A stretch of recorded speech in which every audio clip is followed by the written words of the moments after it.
I just know that I myself just have to be in a good place to make a good impact. What's special about the culture? What, especially?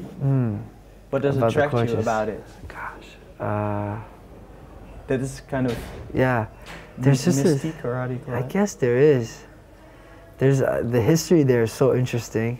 The history, just the way that the cultures have has evolved, you know, from samurai days and ninjas. I don't know much about it, honestly. I feel like I'm very uneducated as a Japanese So person. you can't speak Japanese. I can't speak very Japanese Are you really planning well. to learn it, or? It would be nice. It would be really nice. I think that's part of my process in life as well, is getting back in touch with my Japanese heritage. Because I never really looked at heritage as something important, or like, you know, we were saying it's an outcome of who you are. Like the concept that like my grandfather's life and the way he lived his life is actually part of who I am now. It's kind of an abstract idea. But if it rings truth, then actually going to Japan and learning about Japanese culture and going to where my family was raised or my dad was raised it would be a big part of understanding who I am, I think. And how's your family over there reacting to what you are doing? Are they getting what you are doing? Yeah, I think so. I mean, they're Are they going to beautiful. your shows? Yeah, they come to our shows. Every time I go to Japan in a certain area that we're in, we are together. We get to see each other and we spend time together. Okay, it's something entirely different. Yeah. You, among many others, participated in the Young Artists for Haiti campaign. Yeah, in Canada. How and when did you when did you hear about Haiti, about the thing that had happened there? Yeah. In the first place. How did I hear about it, Yeah. and where was I? I was I'm trying to remember exactly where I was. I was on tour. Me and Mark were doing some shows, promo shows, and I heard about it a few days after it happened. I didn't actually hear about it when it happened. And at first I didn't really know what that meant, you know, I didn't know what the situation was, and then when I saw the situation, I tried to grasp it, you know, I tried to feel it. Because sometimes I hear things like that, like devastating things that happen, like a tsunami that, you know, hits or a big earthquake, and it doesn't really hit me because I'm unable to stop and feel it, you know? And it's still kind of difficult for me to grasp it, you know, just to imagine what kind of a situation that would be. I know it was devastating, you know, the entire city just collapsed, so I'm still trying to cope with trying to feel what that would be like, you know?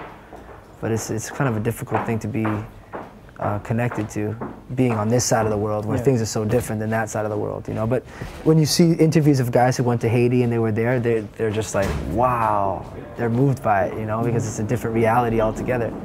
Do you feel that being an artist, it's your duty to participate in such things? I think it's just my duty to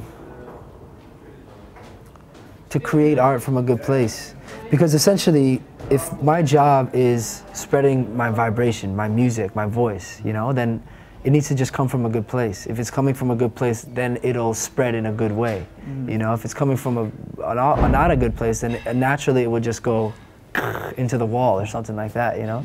So I think my duty is not to help other people, you know, or that have like, I want to help the world, you know, not have that kind of spirit, but more the Bono thing. Exactly. Well, I don't even know what Bono's doing really. I don't judge him because I don't know his situation, but I just know that I myself just have to be in a good place to make a good impact, you know. Otherwise, I'm just fooling myself and fooling everybody else. And you've got that in common with Xavier Rudd, for who you are. Xavier Rudd. I think he's got the same kind of thing going on, right? Yeah, Xavier Rudd. Man, the craziest story about Xavier Rudd is 2 years ago, I did a tour with him, and he had this guy who was filming. This guy named Bally. His name's Bally, and he's from Australia.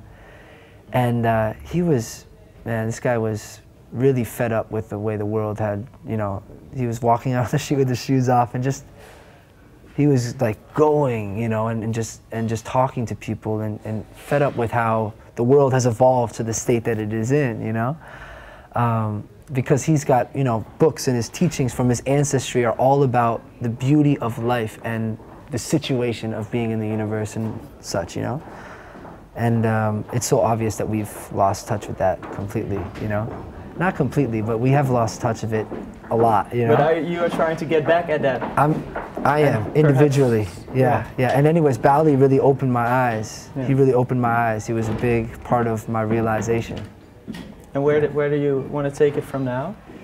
Just want to get stronger, you know, just practice more and just, I don't want to take life too seriously, like we were saying. And at the same time I do, you know, not serious, but I also want to really experience life, you know, life, not life.